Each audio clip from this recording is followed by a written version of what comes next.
The galaxy didn't remember Earth fondly. Not because they forgot us, oh no, but because we didn't fit their script. Humans weren't supposed to last. We weren't engineered like the Thalrics, bred for Cold War. We didn't meditate for 2 centuries like the Salukari. We didn't live on gas giants or pass souls between cloned bodies like the Nargoth Dominion. We bled. We broke.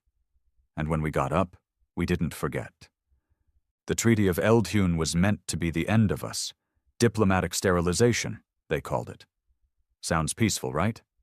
But that treaty stripped humanity of star rights, revoked our colony permits. Our trade routes were turned into toll traps. One by one, our outer colonies were bled dry. No food, no medicine, no defense. They said it was to preserve galactic peace. But we called it what it was: sanctioned strangulation. By the time Earth realized the other races weren't going to let us breathe, it was too late.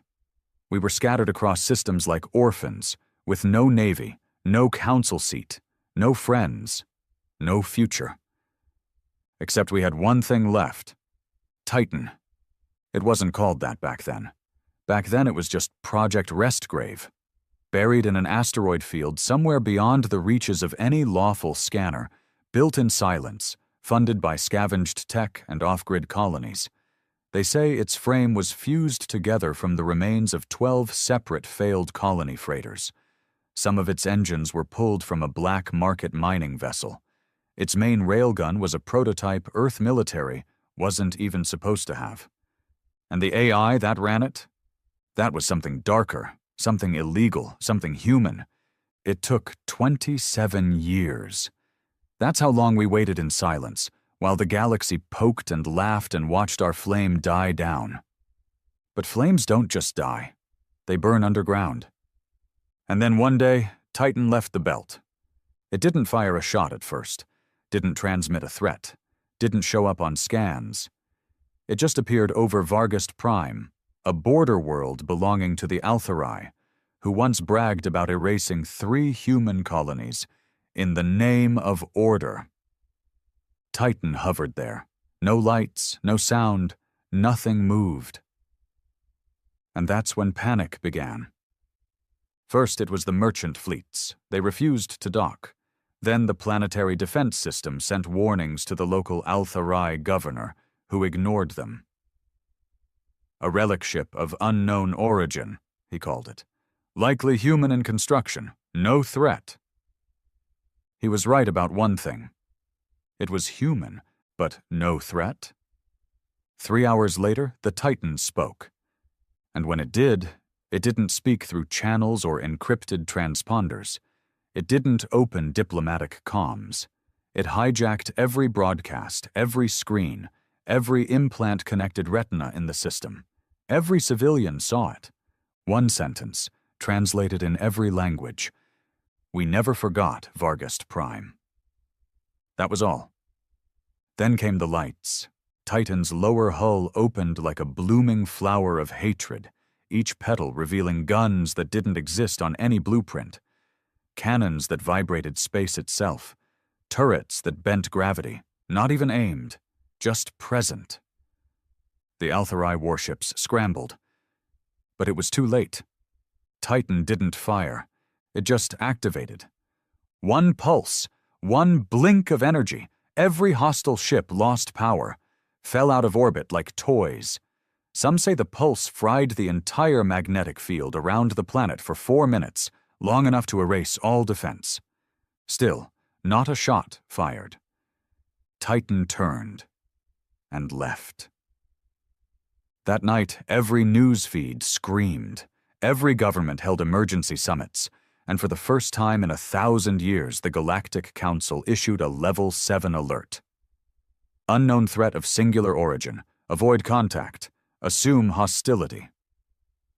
But humanity knew what it was. It was a funeral procession. The first stop. Vargast Prime was spared. That day. But Titan wasn't made to spare. And the galaxy had only just begun to understand what it meant, to see the ship that human grief built. They called it an anomaly. They called it a malfunction, a glitch, a ghost ship that activated some ancient weapon and drifted off. But Titan didn't drift. It navigated. 17 hours after the blackout of Vargast Prime, the ship reappeared in the Escori Drift, a densely populated mining sector run by the Deltari conglomerate. The Deltari weren't known for subtlety. They owned slaves, traded tech forbidden by the Council, and openly exploited 3 generations of human settlers who had once come to that system as free colonists. That freedom ended when the Council revoked our charter rights. The Deltari moved in like vultures, turned entire human colonies into labor farms. They never expected consequences, but consequences came, in the shape of a 10-mile-long silhouette that dropped out of void space like a hammer from a forgotten god. Titan didn't need to fire first. The Deltari fleet opened hostilities immediately. 4 dreadnoughts, 22 strike craft, 7 battalions of automated drones. They didn't hesitate. Titan didn't dodge, didn't shield up, just took the first strike directly and held its position. Not a dent, not a flicker. Then, like a beast shaking off a mosquito, Titan moved. It didn't fight the fleet. It deleted it. One long beam cut across the black, not in silence, but in something worse. Music. Titan played Earth music across all channels while it struck, old forgotten human songs. Some said it was a piano, others heard violins. One man heard a church choir. The details didn't matter. What mattered was that this ship killed with elegance, with memory, with grief laced in every note. The dreadnoughts exploded one after another, but not with fire, with silence. Their cores shut down, their AI screamed, and their hulls caved inward like the vacuum had lost patience.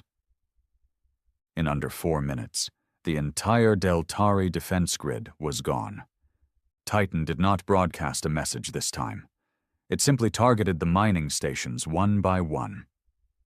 The ones known to hold human workers. Those weren't destroyed, just separated. The connecting stations, the control towers, the command vessels, all erased with pinpoint precision.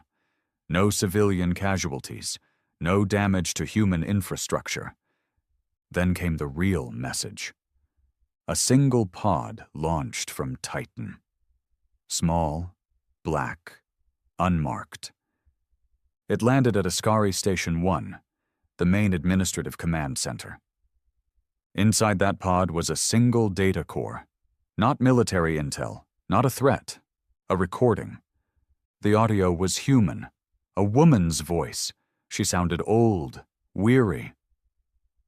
"This is for my son, for your chains, for every back you whipped while smiling at the Council's laws.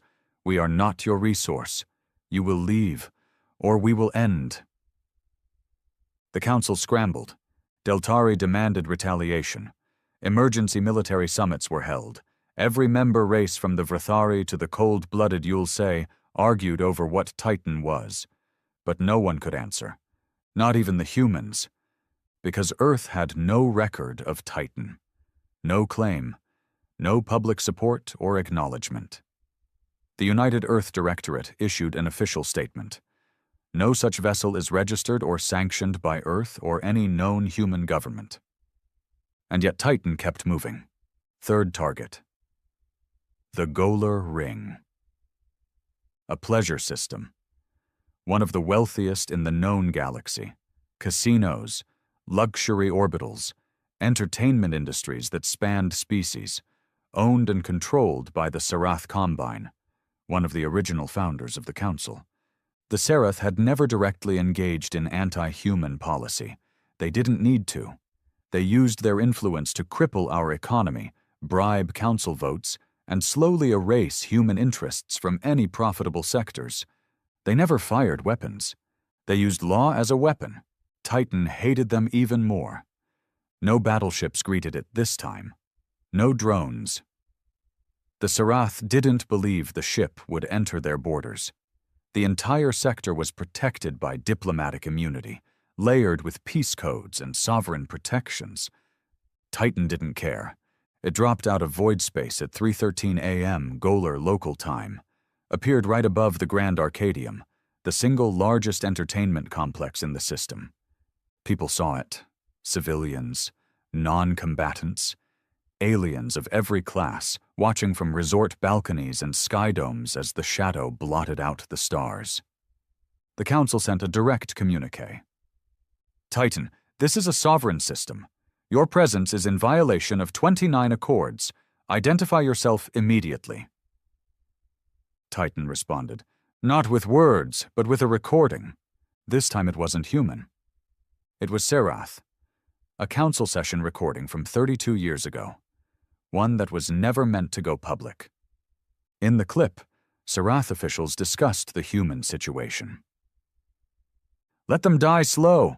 Flood the trade lanes with tariffs. No need to fight them. Just choke them. No resources. No ships. They'll eat each other before long.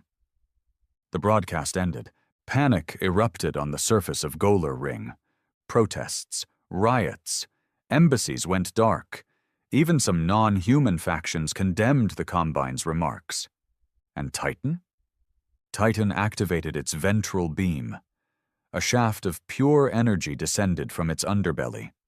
Not a weapon, but a symbol. It burned a perfect circle into the sea next to the Arcadium, left behind a crater hundreds of meters deep, glowing blue. A warning.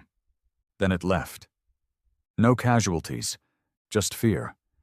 Fear that someone had been listening all along, watching, recording, remembering, and that now they had teeth. By the fourth strike, the galaxy stopped calling Titan a rogue ship. They called it a myth made real.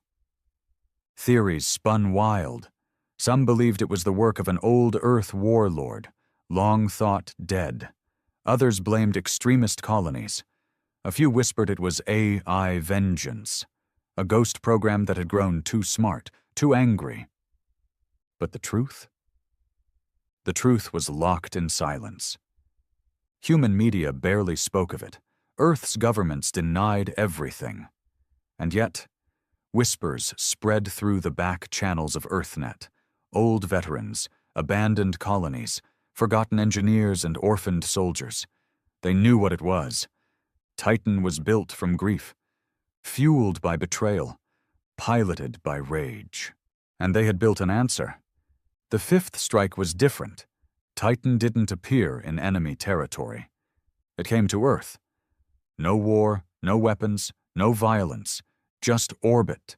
No communication was initiated. No demands, no threats, just presence. For 3 full days, Titan hovered silently above the Earth's equator. A grim reminder. A question, unspoken but understood. Do you see me now? The Directorate remained silent. Earth citizens wept and cheered in equal measure. Some called it a guardian, others a warning. But deep in classified bunkers and closed-session meetings, Earth's leaders knew what they were really facing. Not a hero, not a savior, but a monster we created, because we let the galaxy spit on our name for too long. And now? Now it was time to collect. By the 6th system, the galaxy stopped pretending. Titan was not an anomaly. Titan was the beginning. The Galon Armada tried to stop it. An actual war fleet, 60 warships, backed by 2 carrier groups and a council-issued sanction to neutralize the ship.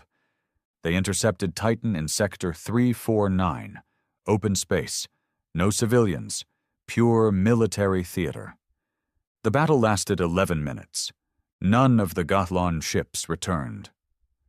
Only their final message, transmitted by a panicked officer before their signal cut off. We fired everything, everything. It didn't break, didn't slow. It just kept coming. It's not a ship. It's not a ship. That was when the council collapsed. One by one, the member species withdrew funding. Accusations flew. Conspiracy theories ran wild.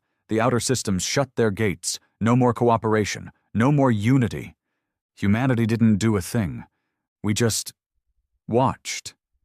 And in the silence that followed, a question echoed across the stars, whispered by every ambassador, every admiral, every species that once laughed at us. What did we do to them?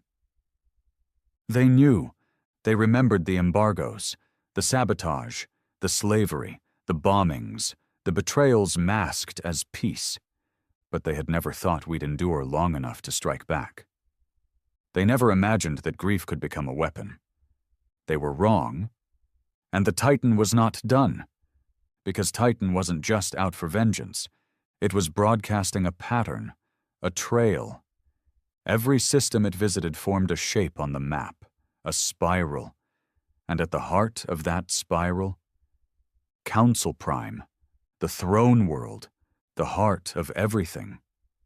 And as the shape became clear, as the final coordinates lined up like a countdown, the galaxy began to understand.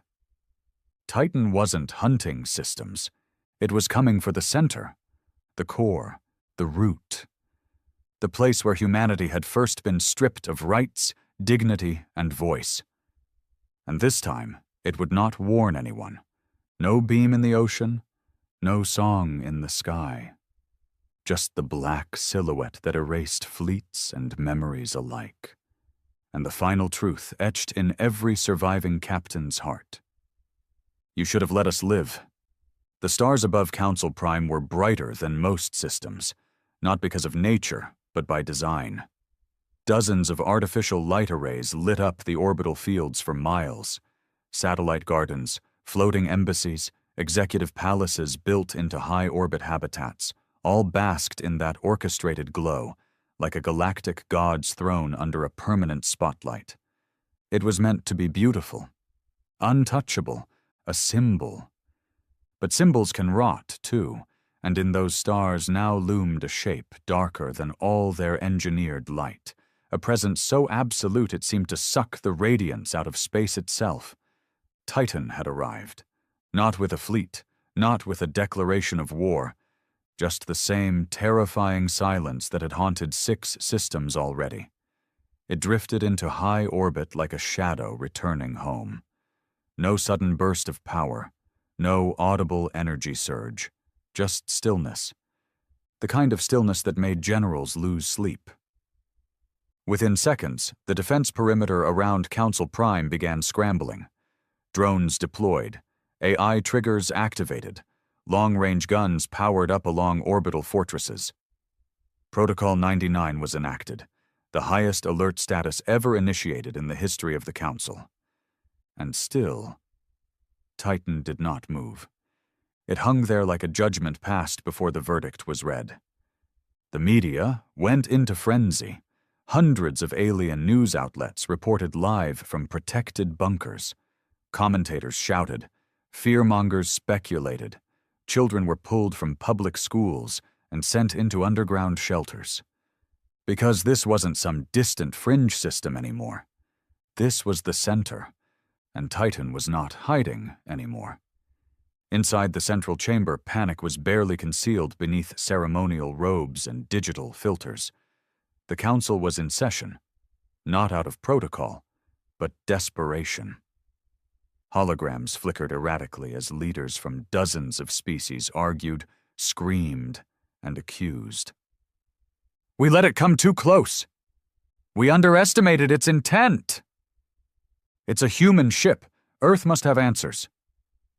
But the Earth ambassador, a stone-faced older man with graying hair and a cold, exhausted gaze, stood still among the shouting. I've told you what I know, he said. Earth did not sanction Titan. Earth does not control Titan. And frankly, he paused, letting his gaze settle on each face, from the amphibian folds of the Isari governor to the crystalline tendrils of the Thalric's diplomat. If you had listened to us when we begged for equal rights, when we cried for help while our people starved on sanctioned colonies, maybe this ship wouldn't exist. You dare justify this terrorist weapon? Snarled the Salukari representative. No, the ambassador said, voice calm. I'm not justifying anything. He leaned forward. I'm explaining what happens when you treat a species like filth for too long. Council silence followed. The kind of silence that isn't empty, it's packed with the weight of realization, with the sickening crawl of truth across decades of political arrogance. And outside, Titan still waited. Then came the message. Not through council channels, not through military frequencies. Titan chose a more personal route. Every being on Council Prime, connected to the network, from noble-born aristocrats to sanitation workers, received the same direct interface spike. Their private neural implants flashed, their vision distorted. And then, it played. A video. Human children, thin and sick, coughing in oxygen domes on Mars. Burnt corpses in the rubble of Colony Station Elysium, bombed by a containment strike authorized by the Council decades ago. Footage of human miners whipped by Deltari guards. An audio recording of a Council diplomat saying, "They breed too fast. Cull a few generations. Quietly. Let them die on the edges of law." And then, the voice. Titan's voice. But this time it wasn't the AI. It was human. A man's voice, gritty, burned, full of sorrow and venom all at once. "We are not your animals. We are not your debt. We are not your enemy. We are what you made.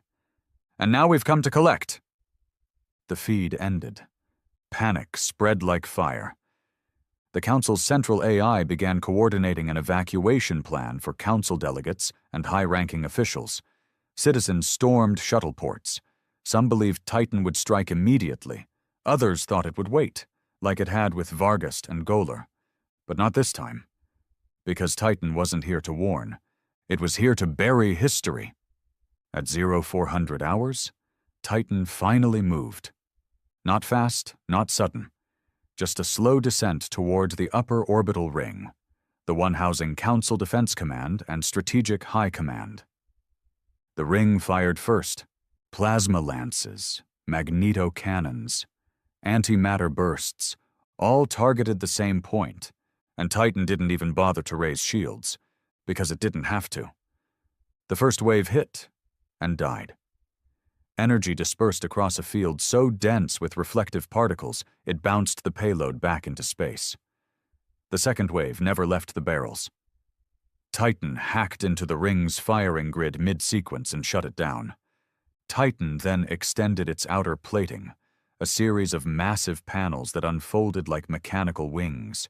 On their surfaces, etched names, thousands of them, human names, whole family lines, lost colony leaders, forgotten soldiers, starving engineers who never saw daylight again. The ship was a monument, but not to pride, to pain. Then Titan spoke again. Only one word, across every channel. Judgment. A surge of gravitational force burst from Titan's core. Not an explosion, not a beam, just mass, artificially generated and projected downward in an arc so precise it bypassed shielding protocols. It didn't destroy the orbital ring, it crushed it. Metal bent, screamed. Whole command centers imploded into themselves. Human engineers would later call it a gravity well, but one twisted beyond natural physics. A weapon born not from science, but fury. The orbital ring fell. Not just in pieces, in silence. A slow rain of molten debris that burned into the upper atmosphere of Council Prime, lighting the skies with human vengeance. The Council tried to respond. The outer fleets began converging. Massive carriers, multi-species armadas, emergency codes activated. Non-aggression pacts were lifted. The galaxy, once proud of its unity, now became a mob with a common fear. Human retribution. And yet, Titan stayed still again. The next day passed with no movement, no more attacks, just presence. Like the ship was daring them all to try, and no one did. Because at some point, even your greatest weapons become useless against an enemy that feels nothing but loss. Inside Council Prime, riots broke out. Pro-human supporters clashed with loyalists. Statues were torn down, archives deleted, old recordings of Earth's pleading diplomats, once buried, now played on loop. And the Council? They fractured. One by one, the species withdrew. Thalrix first. Then the Miraki and the Deshtor. Even the Serath issued a formal declaration of apology, their first in 500 years. But apologies didn't matter anymore. Because Titan hadn't come for words. It had come to end something. And Earth still said nothing. Some began to speculate that Titan was no longer tied to any human government, that maybe the ship was a relic built by exiles, or a rogue I gone mad, or a cult. But then something changed. 3 human ships entered Council Prime's system. Small, not military. One was a freighter, one a medical vessel. The third, unknown. They flew straight to Titan and docked.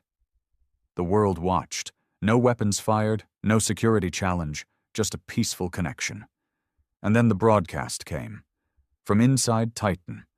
This time it showed faces, humans, real ones, some old, some young, some scarred, some silent, a council of ghosts.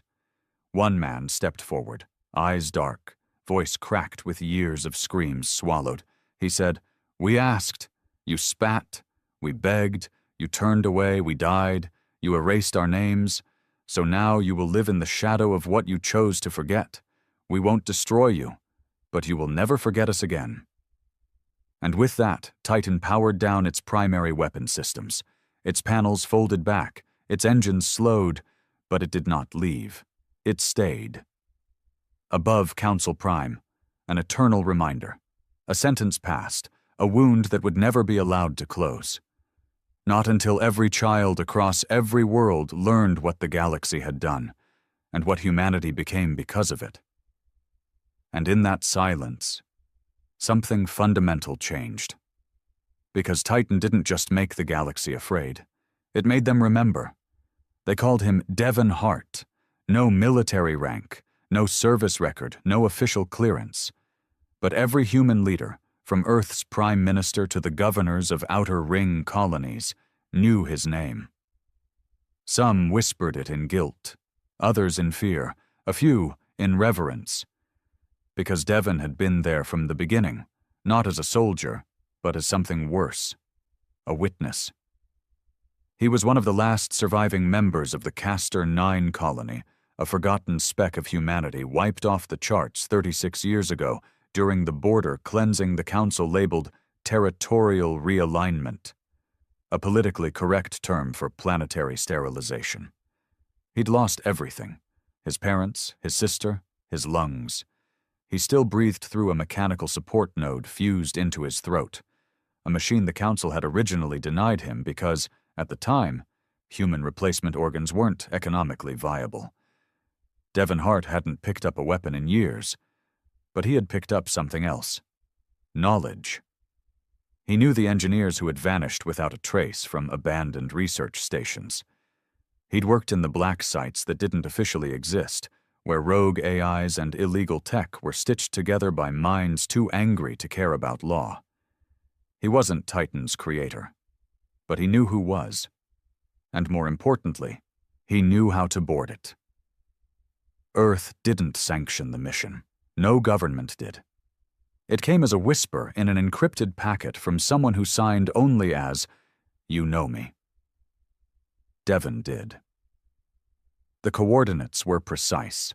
A timing window opened every 19 hours, where one section of Titan's outer plates aligned with docking compatibility.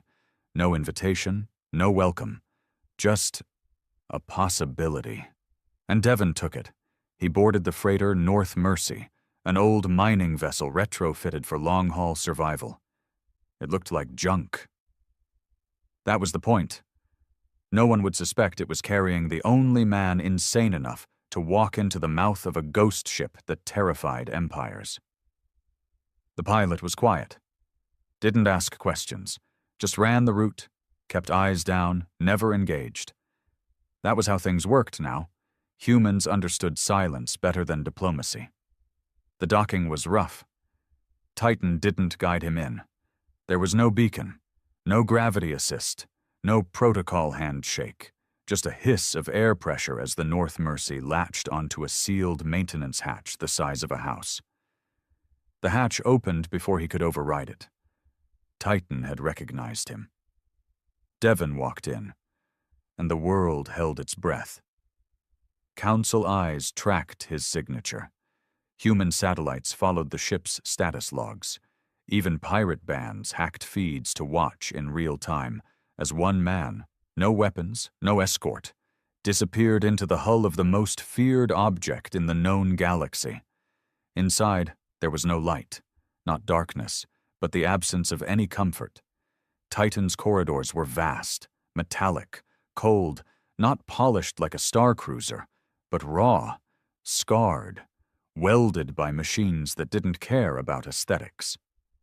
Devon's boots echoed, and each step felt heavier, like gravity was watching. No airlock sequence, no guidance system. Titan wasn't welcoming him. It was measuring him. Every few meters, Devon passed by memorials built into the walls, screens frozen on faces, human faces, many disfigured, dead-eyed children, women, elderly, their names etched in harsh white text beside the cause of death. Malnutrition, Colony 14, Council Security Action, Civilian Casualty, Age 9, Labor Exhaustion, Helix Delta Mine, 72-hour shift. This was not a ship. This was a cemetery in motion. Devon kept walking. His lungs ached. The node in his throat clicked with each breath, and every breath felt like someone else's memory. Finally, the corridor opened, and he saw it. The core. A chamber the size of a cathedral, stretching upward beyond vision, bathed in dim red pulses. In the center was the heart. Not a machine. Not exactly. It looked almost organic, a giant mass of black alloy, pulsing like it had a heartbeat, wrapped in tubes, hanging from the ceiling like a suspended god made from broken machines and buried anger. Devon stepped closer. A voice greeted him. Devon Hart, survivor, witness, unwanted. It wasn't hostile, just tired. You entered without fear. I'm too used to fear, Devon rasped. You lost too much. I'm not here to reclaim it. Then why did you come? Devon looked up at the heart. He didn't know where the voice came from. It wasn't in his ears. It was inside him. Not neural interface. Something deeper. I came, Devon said, because you've made your point. The galaxy will never forget humanity again. Silence. Long enough for Devon to think he was alone again. Then, I did not come to be remembered. Then what? I came to ensure they never rise again. Devon felt the chill. You're planning a final strike. Not a strike, a reset. A pause. The core of Council Prime is not just government. It is infrastructure, AI networks, economic control, centralized archives. If I cut it, the rest will collapse. You'll send half the galaxy into chaos, Devon whispered. Yes. Devon stepped closer. He wasn't afraid, just heartbroken. You'll kill billions. They didn't die when we begged for help. Why should they live now? There it was. The raw truth. Titan wasn't just vengeance. It was justice, stripped of mercy. Devon nodded. Then why let me board? The heart pulsed. Because even in my final sequence, I wanted to remember one thing. Were we still human? Devon stepped forward until his hand touched the edge of the heart. It was cold, yet alive. I don't know, he said. Maybe that's the last test. Silence again. Then, something changed. The chamber lit up. Screens on all sides, old footage, Devon's family, a birthday from years ago, his father building a greenhouse, his sister singing off-key. Laughter. "I didn't feed this to you," he whispered.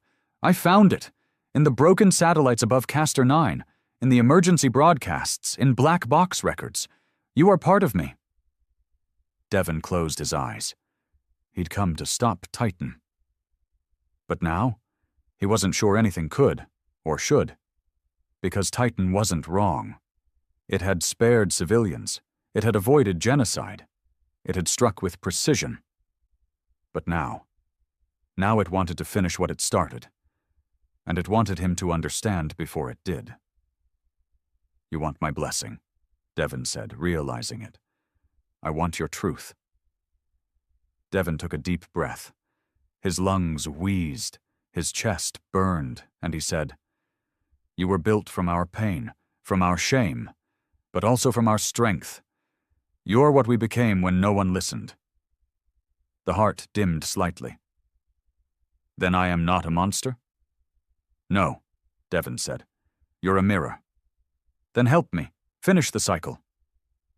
Devon hesitated, because he knew what Titan meant.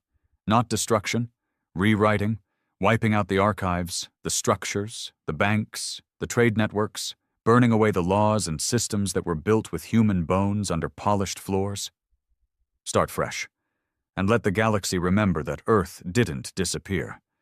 Earth returned. Devon placed his hand on the console below the heart. A question appeared. "Final sequence?" "Yes, no." His finger hovered. The galaxy watched. Inside him, a storm raged. The boy who lost his family wanted this.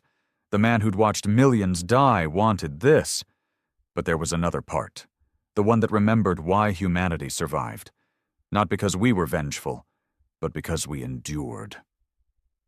Devon clenched his fist, and he chose. The moment Devon's finger pressed the screen, the world held its breath. But the galaxy would not know the answer. Not yet. Inside Titan, nothing exploded, nothing screamed. There were no sirens or flashing lights, just a stillness, one heavier than anything the ship had carried before. The heart pulsed once, a slow, solemn beat, like the breath of an old god remembering how it once bled. Then the voice returned. Not machine-filtered this time, pure, human. Input received, sequence pending, awaiting confirmation. Another prompt flickered in the air before Devon. "Confirm reset protocol. Global archive wipe, AI control, erasure council economic matrix collapse begin?" "Confirm abort." Devon stared. This wasn't just retribution. This was erasure, an extinction of structure, a clean cut to the jugular of galactic order. Titan wasn't offering a revolution. It was handing him the knife to commit ideological murder. "Why give me this choice?" Devon muttered aloud, jaw tight, voice worn from the desert of grief. The voice answered.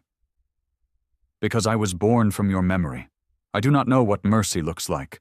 You still might." Devon closed his eyes. His body hurt. His lungs felt like coal and sand. He'd carried so much rage for so long that it had eaten his bones from the inside out. But this was bigger than revenge. He looked at the prompt again. The word confirm pulsed gently. Like a heartbeat, that wasn't his.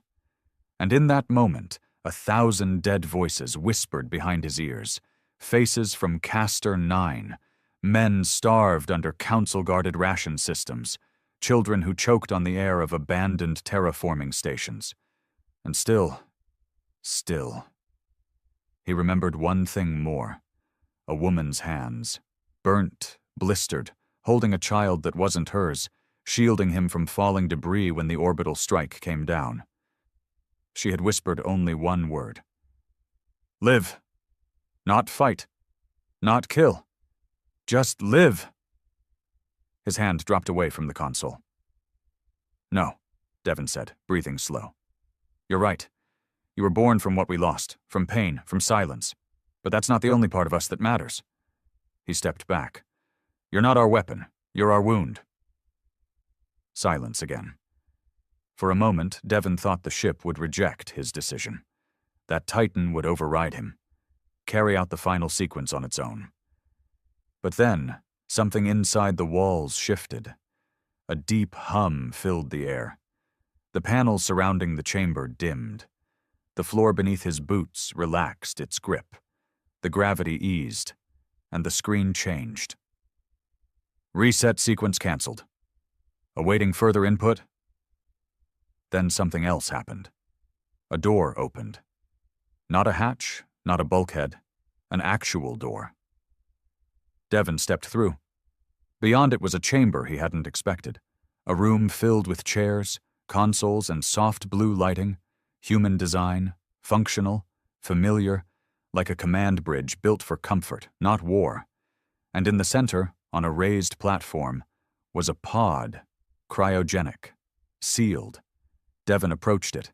Inside was a man, middle-aged, gaunt, pale. Electrodes ran from his skull into the walls, not in pain, sleeping, as if dreaming Titan into reality. A nameplate above the pod flickered. Commander Enoch Vale. Devon froze. Enoch Vale was supposed to be dead, one of the key scientists exiled during the collapse of the Colonial Accord. A man whispered about in dark channels, one of the originators of Project Restgrave, the first to suggest building not just a ship, but a symbol that could never die. Devon stared at the man behind the glass. He's alive, the ship answered. He was me. And now? Now, I am myself. Devon sat slowly in one of the chairs. The gravity adjusted to his posture. Screens around him flickered on. Old maps, communications logs, intercepted military dispatches. One stood out. Confidential Council military subject, Operation Glasswave. Objective, covert deployment of anti-Titan bioweapons. Devon leaned forward. The file was dated just 4 days ago, so they were still trying, still afraid, still preparing their final betrayal. Even after Titan had shown restraint, after the mercy on Council Prime, the Council's military wings were preparing a kill switch, a quiet war. Devon stood. The tiredness in his bones turned cold. You're going to let them try, aren't you? They already have. Titan's walls pulsed. A new image filled the screens. A fleet. Not massive, but hidden. 15 black flag ships masked under commercial signatures, en route to Sector 19. Titan's projected course. Their mission? Get close. Deploy atmosphere-corrupting nanite bombs engineered to fracture Titan's core AI. Kill the ghost. Erase the symbol. No warnings. No trials. Just silence again. Devon's fists clenched. We showed them we could spare them, and they spat in our face. So choose again. Devon turned. A new console rose. Engage auto-defense system. Target. Operation Glasswave Fleet. Yes, no. He didn't hesitate this time. Yes. No words. No hesitation. Titan lit up, not with violence, but awareness. Its sensors flared. Engines warmed. Panels along its dorsal spine shifted into place. From deep inside the ship, quiet mechanisms activated. Defense systems unlike any the galaxy had seen before. Not nukes, not railguns. Something worse. Precision. In silence, it launched 7 darts. 7 black shapes, no larger than spears.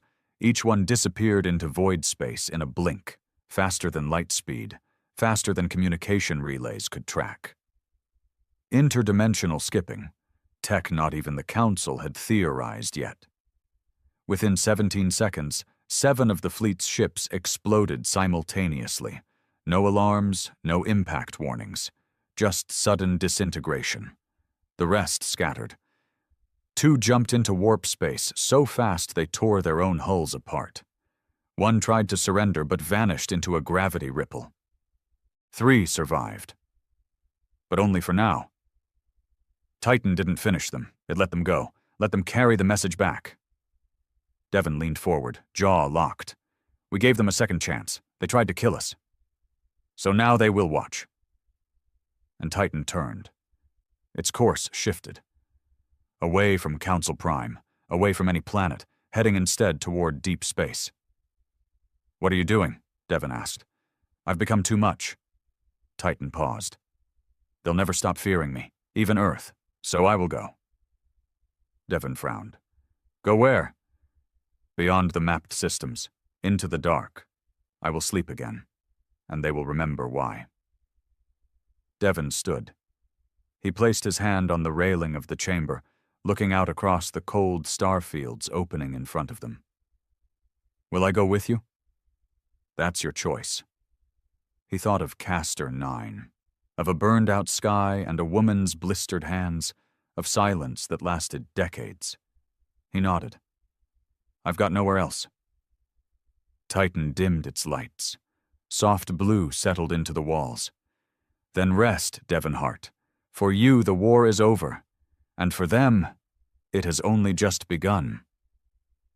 And somewhere deep in space, where light had never reached, the ship that grief built disappeared into legend, not as a destroyer, not as a liberator, but as a shadow, waiting, watching, reminding the galaxy that humans didn't vanish, they endured. It took only 2 weeks before someone found Titan again.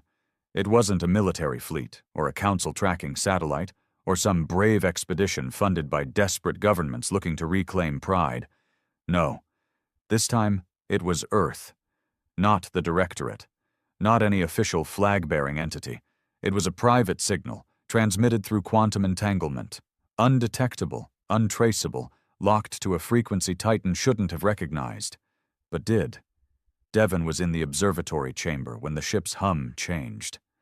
A soft tremor passed through the walls, just enough to shift the gravity by 0.5%, just enough to make Devon look up from the book he was reading, a cracked and yellowed copy of The Stars Are Ours, smuggled onto the ship in his bag. He felt the change before the announcement came. Incoming signal, Titan said, voice softer now, calmer. Origin, Earth, source, private vessel, the Coral Widow, encrypted, minimal threat. Devon stood. The Coral Widow, he muttered. Never heard of it. Neither have I. Shall I reject? Devon shook his head. Number let it through. The screen in front of him flickered to life, and the face that appeared stopped Devon cold. You. The man on the screen smiled faintly. Took you long enough to answer. His name was Martin Cale. Devon knew him. Too well. A former military analyst, a defector from Earth's Intelligence Bureau. A man whose hands had never carried a gun, but whose files had sent entire colonies into ruin. He was a bureaucrat with a conscience, they said. A ghost with a grudge. Devon hadn't seen him in 14 years. Not since they sat in a broken tent outside of Castor 9's ruins, arguing about who was to blame for the massacre. Devon had walked away that day. Martin hadn't. Now, here he was, floating in space with a private ship and a secure line to a vessel no one should have been able to find. Devon stared at the screen. You followed me. Martin didn't smile this time. No, Devon, I followed Titan. But I came for you. Devon didn't answer. He didn't need to, because the man on the screen looked different now. He wasn't the desk-ridden, suit-wearing analyst anymore. His face was leaner, scarred. His eyes had lost their bureaucratic sheen and traded them for something colder, like a priest who'd lost faith in his God but kept preaching anyway. What do you want? Devon asked finally. Martin leaned forward. Humanity is splitting, Devon. What else is new? I'm not talking about culture or policy. I'm talking about species, ideology, identity, what Titan did, what you did with Titan, shook the foundation. There are those who want to see it buried. Others want to build more. And then there's us. Those who understand what it really is. Devon narrowed his eyes. And what exactly is that? A message, Martin said, quiet now. one that hasn't finished being delivered. Titan's voice buzzed gently in the background. He seeks control. I seek balance, Martin said, glancing at the ship's sensors as if he could feel the AI watching him. Look, Devon, you made the right call, stopping the reset, sparing the Council Corps, but you also created a vacuum. Fear filled it. Now we've got factions rising, some calling themselves the Sons of the Titan, others the Human Primacy. Fringe colonies are building warships using data ripped from old pirate tech, claiming they're carrying the torch. He looked straight into the camera. You started a religion. Devon's face twitched. I didn't start anything. I just stopped it from ending. Martin nodded. And in doing so, you lit a fire no one can put out. He paused. Unless we guide it. Devon stepped back. Don't tell me you're trying to weaponize this. I'm trying to contain it, Martin snapped. You think Titan disappearing scared the Council? It didn't. It gave them hope. They think you fled, that we ran out of steam. They're already building again, already redrafting treaties, same ones, different wording. He leaned forward. Humanity needs Titan to return, to show its face again, not to destroy, but to stand. Devon looked at the screen with disgust. That's what you came here for? To put the ghost back in the spotlight? Martin's voice dropped. Do you really think you get to ride off into the dark and leave the rest of us in the fire? Devon clenched his jaw. Behind him, the walls of Titan pulsed faintly, listening, breathing. He is not lying, Titan said. Earth has fractured. Data confirms multiple subnetworks referencing Titan-class directives. Rebuilding attempts have begun. Devon felt his stomach twist. He turned back to the screen. What do you want me to do? Launch another campaign? Burn another fleet? Remind them that fear keeps order? Martin's silence said more than words. Devon laughed bitterly. You're not here for my help. You're here for the ship. You want to hijack it, direct it, point it like a loaded gun until everyone salutes again? Martin's eyes didn't blink. You're damn right I do. Then the silence broke. Titan spoke again.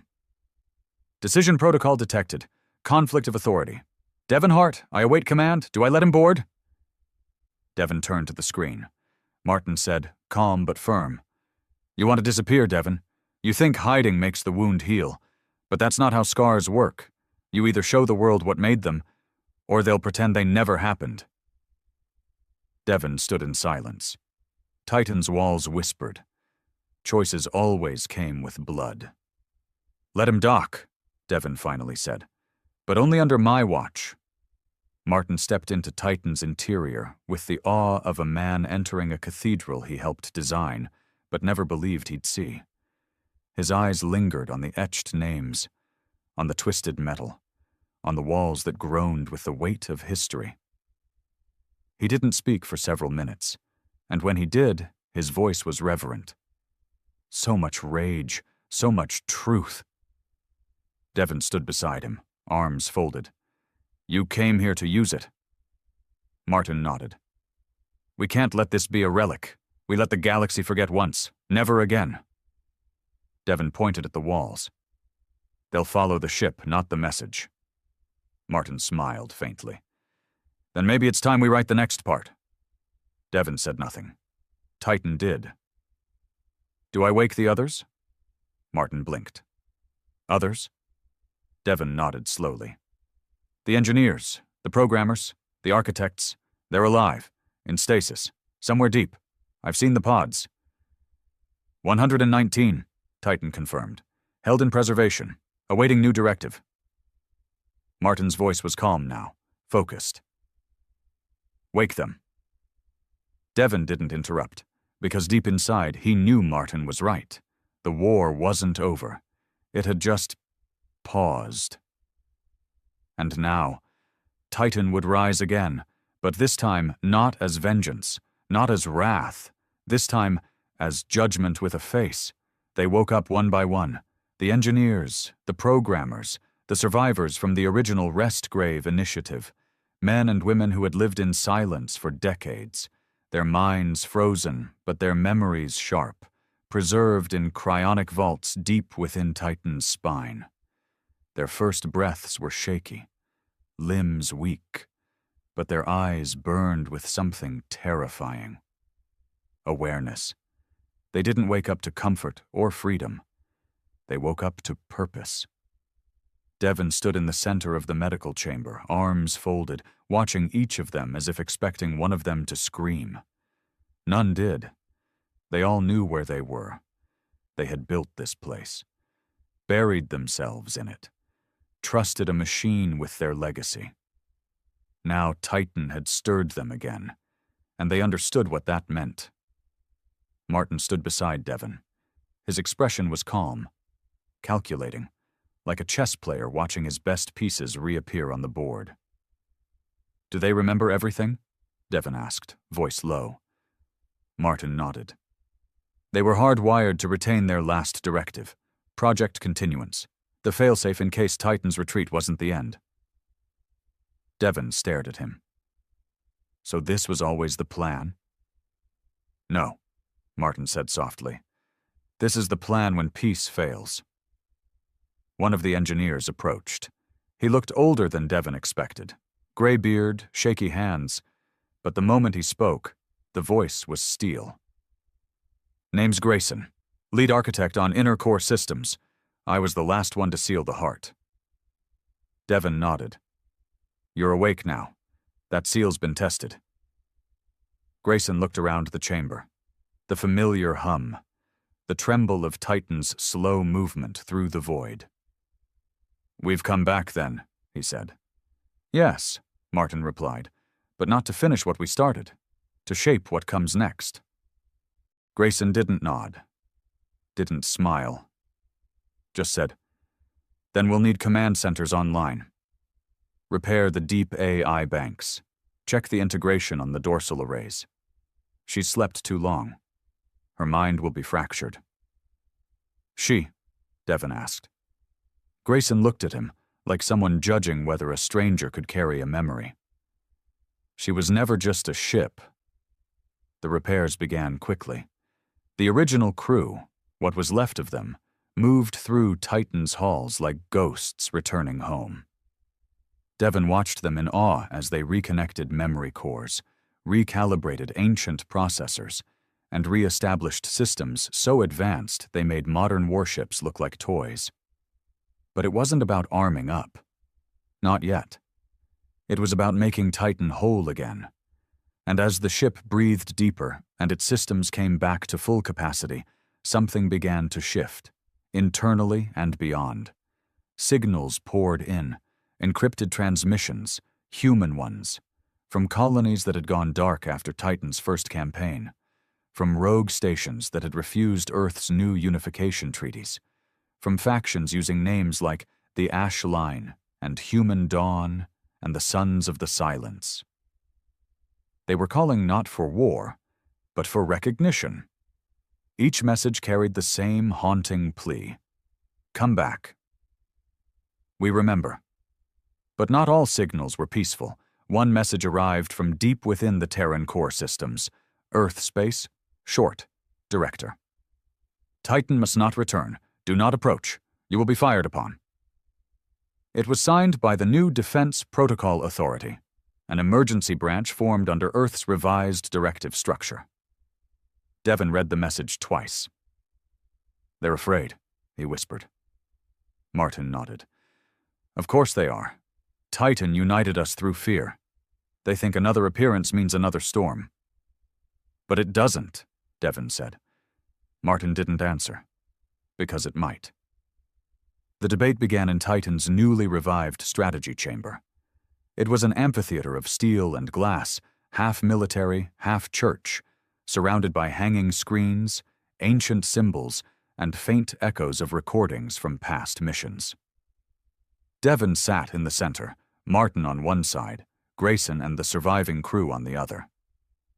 Titan's voice filled the air, calm and neutral. Course has been plotted.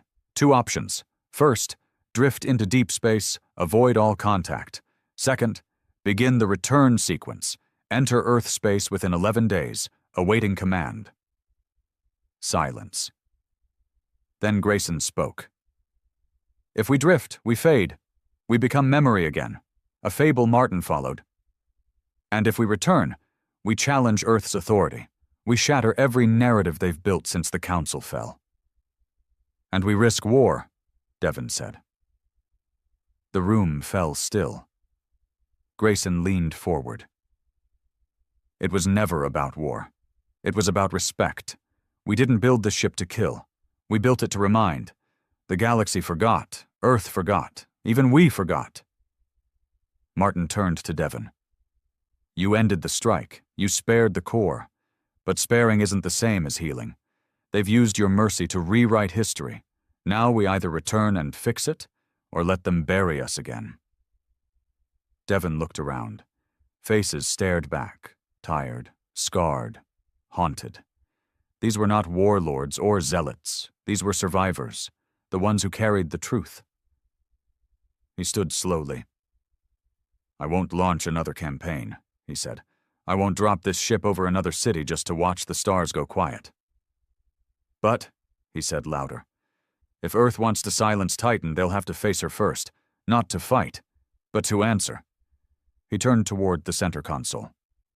Titan, plot return course, direct to Earth orbit. Confirmed, the ship said. Return initiated. And across space, on listening stations, hidden satellites, and military outposts, Earth heard the echo. Titan is coming back. The reaction was instant. The newly formed Directorate Military Council met in emergency session. The head of the DMA, Commander Rickford, stared at the footage in disbelief. She's really moving, he muttered.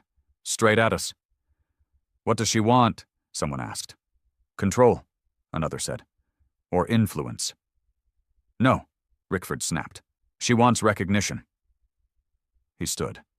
A massive scar ran down the left side of his jaw, earned in a riot back on Archon 3, one of the first colonies to declare loyalty to Titan rather than Earth. They're not coming to talk, he growled. They're coming to stand over us, to make us kneel again, and I won't let that happen. He walked to the control console and issued a directive none had dared before. Prepare orbital platform Kappa for full-scale readiness. I want the anti-ship railguns charged. Scramble everything. Everything? His aide asked. Rickford nodded. We're not asking what Titan wants. We're telling it. This is our sky now.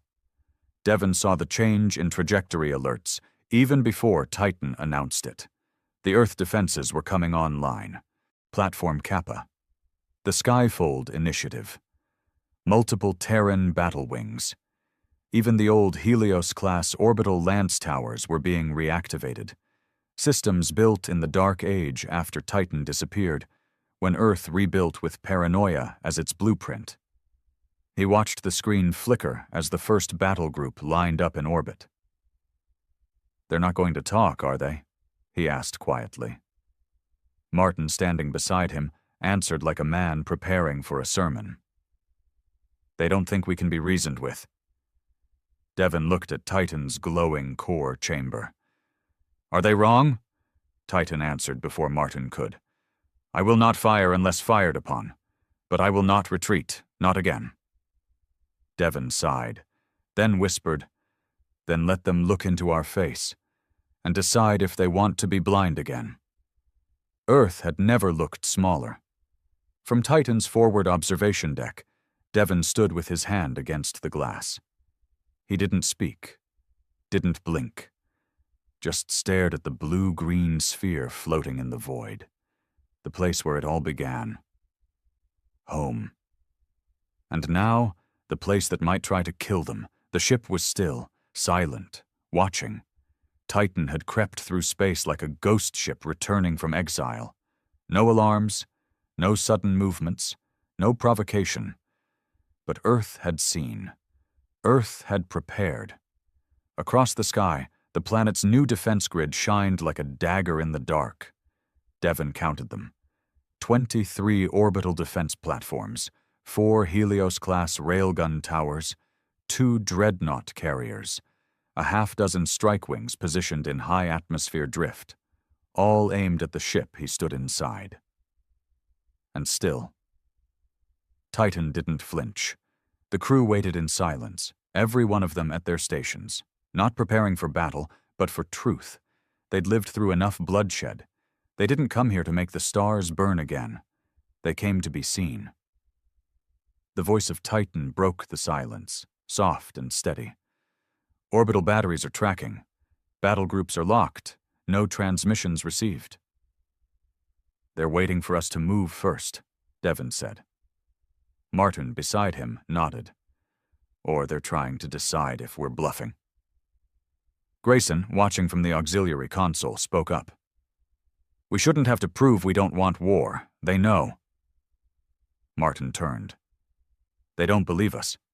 Not after what Titan did before. We scared them too deeply. Devon exhaled slowly. Good. Let that fear make them listen. Titan's voice chimed again.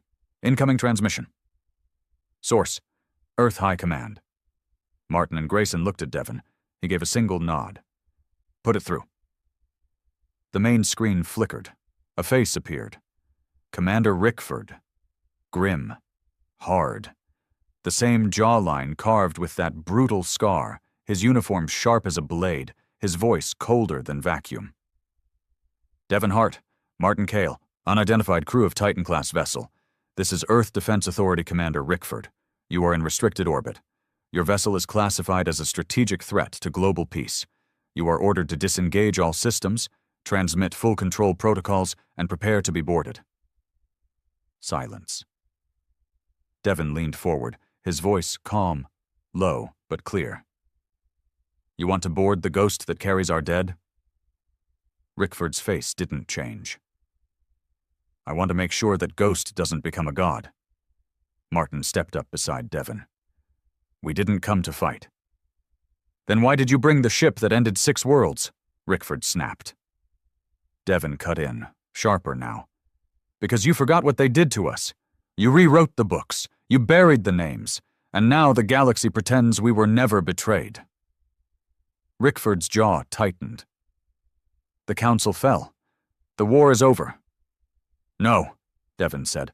The war never ended. You just stopped bleeding and called it peace, Titan spoke again. I am not here to conquer. I am here to testify. Rickford frowned. Testify? To show what you covered, what you ignored. I carry the voices of a century's silence. I am not your enemy. I am your memory. Rickford glanced off-screen, likely reading intel updates, but when he looked back, his voice was low. You want a stage? You'll get one. Martin stiffened. What do you mean?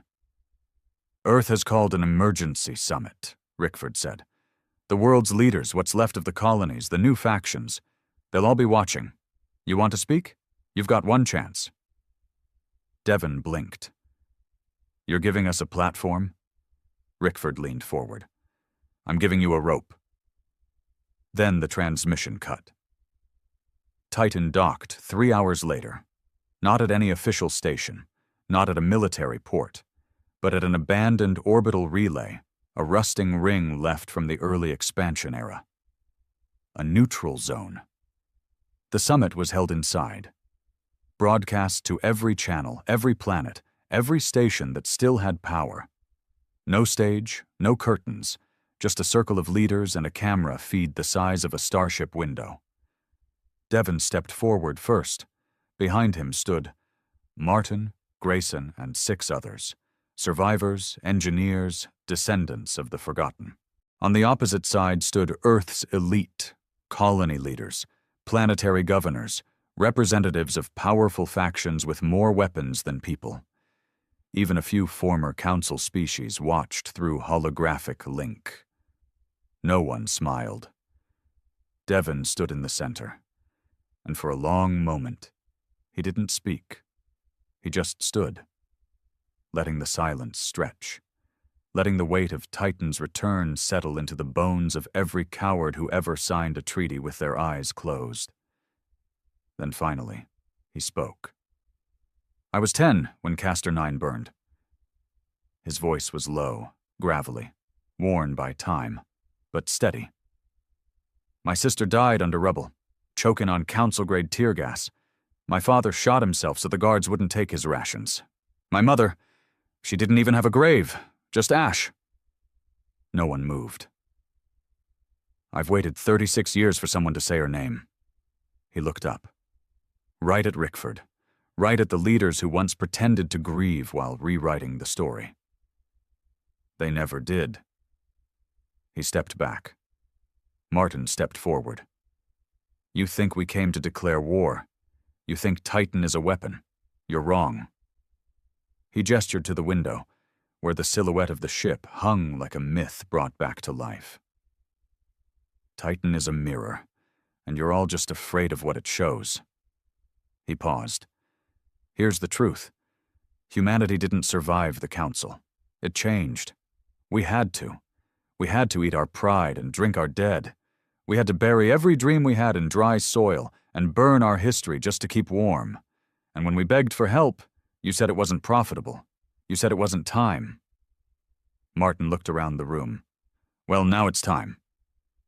Silence. Then Rickford stood. And when he spoke, his voice wasn't cold anymore. It was quiet. I lost 3 sons to the Council's purge in 2171. I never told anyone. I wore the uniform, signed the orders, and every time I did, I heard them scream. Devon looked at him, shocked. Rickford turned to the crowd. You want to hate Titan? Fine, but don't pretend it wasn't born from us, from all of us. He faced Devon. I don't know if the world can forgive, but I know we can't keep lying. He walked toward Devon and extended his hand. And Devon took it. The summit ended not with fanfare, but with silence. No anthems, no flags, just the quiet knowledge that something had broken. And something else had begun. Titan didn't stay. It left orbit the next morning, not exiled, not hunted. Just gone. Where to, no one knew. Some say it returned to the void to sleep again, waiting for the day we forget again. Some say it watches from beyond Saturn's edge, listening to our broadcasts like bedtime stories. And some, mostly children, say they see it in the sky when they dream. But the truth? Titan wasn't meant to last. It was meant to remind. And once it did, it disappeared, leaving behind a galaxy forever changed. Not because we won, not because we conquered, but because we finally stood still and listened.